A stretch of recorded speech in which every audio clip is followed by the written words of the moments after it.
بسم اللہ الرحمن الرحیم۔ معزز سامعین السلام علیکم۔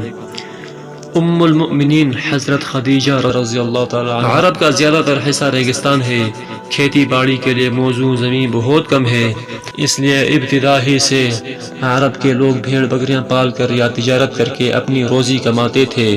اس زمانے میں مکے کے چند بڑے تاجروں میں سے ایک خاتون تاجر بھی تھیں، ان کا نام حضرت خدیجہ رضی اللہ تعالی عنہ تھا۔ آپ کے والد خویلد کا تعلق عرب کے مشہور قبیلے قریش سے تھا۔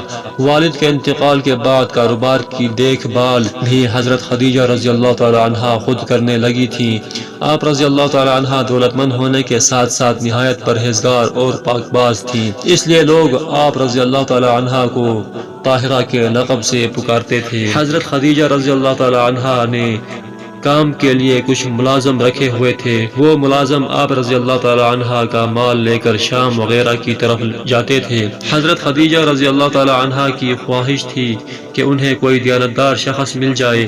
وہ ایسے آدمی کی تلاش میں تھی کہ انہیں حضرت محمد صلی اللہ علیہ وسلم کے بارے میں پتہ چلا۔ حضرت محمد صلی اللہ علیہ وسلم کی عمر اس وقت 20-22 کے قریب تھی۔ کم عمری کے باوجود آپ صلی اللہ علیہ وسلم کی ایمانداری اور صداقت کی وجہ سے آپ صلی اللہ علیہ وسلم کو صادق اور امین کے لقب سے پکارتے تھے۔ حضرت خدیجہ رضی اللہ تعالی عنہ نے آپ صلی اللہ علیہ وسلم کے پاس پیغام بھیجا کہ آپ صلی اللہ علیہ وسلم میرا مالی تجارت لے کر جائیں تو میں دوسروں کے مقابلے میں آپ صلی اللہ علیہ وسلم کو دگنا معاوضہ دوں گی۔ حضور صلی اللہ علیہ وسلم نے اپنے چچا جناب ابو طالب کے مشورے اور رضامندی سے یہ پیشکش قبول کر لی اور مالی تجارت لے کر شام کی طرف روانہ ہو گئے۔ اس سفر میں حضرت خدیجہ رضی اللہ تعالی عنہ کا غلام میسرہ بھی آپ صلی اللہ علیہ وسلم کے ہمراہ تھا۔ آپ صلی اللہ علیہ وسلم نے بڑی دیانتداری اور حسن اخلاق کے ساتھ وہ سارا مال فروخت کیا۔ اس مرتبہ منافع بھی پہلے سے کہیں زیادہ ہوا۔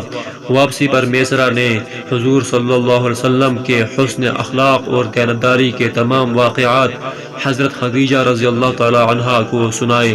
ان واقعات کو سننے کے بعد حضرت خدیجہ رضی اللہ تعالی عنہ نے آپ صلی اللہ علیہ وسلم کو شادی کا پیغام بھیجا۔ نبی کریم صلی اللہ علیہ وسلم نے اپنے چچا جناب ابو طالب کے مشورے کے بعد یہ پیغام قبول کر لیا۔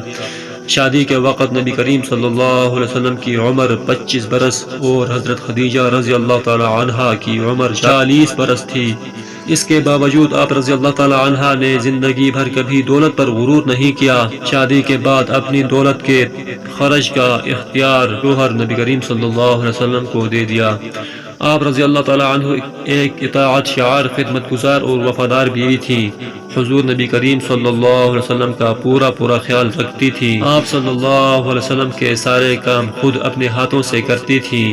شادی کے بعد آپ نے کبھی بھی کوئی کام اپنے شوہر کی مرضی کے خلاف نہیں کیا۔